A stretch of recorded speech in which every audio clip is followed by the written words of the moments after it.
Magandang araw sa ating lahat. Ito may orbit fan. Bali, ang problema nito, hindi raw ito umaandar. So, ito ay tinanggal na natin yung mga connector dito.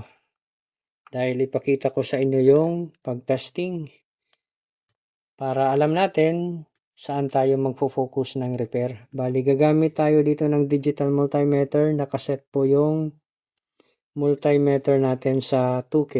Ayan, 2K.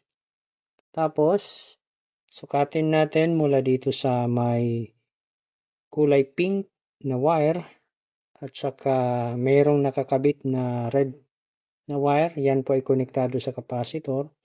Tapos, itong kulay gray na wire na nakakabit sa black na wire na nakakabit din sa capacitor.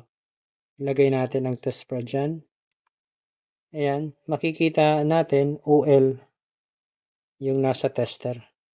So, ibig sabihin, may problema ito sa windings ng fan motor.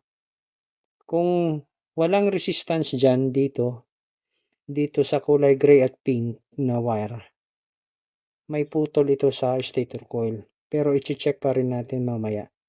Kung walang resistance dyan, automatic wala din ito dito sa may common. Yan, OL din yan. Okay, so ang gagawin natin, tingnan muna natin doon mismo sa fan motor.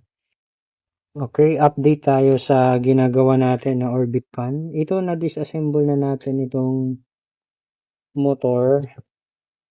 Ayan. Tingnan natin dito, ayan. Yan yung problema, sunog.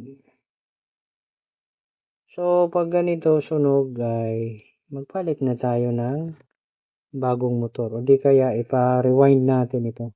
So kasi ano na sunog na.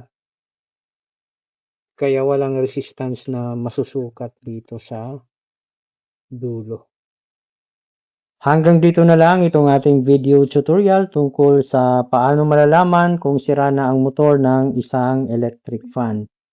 Kung nagustuhan niyo itong video, paki-like at share. Kung hindi ka pa nakapag-subscribe, mari po lamang ay mag-subscribe sa aking channel at paki-click na rin yung notification bell para updated ka sa mga bagong upload na videos. Hanggang sa muli, maraming salamat po.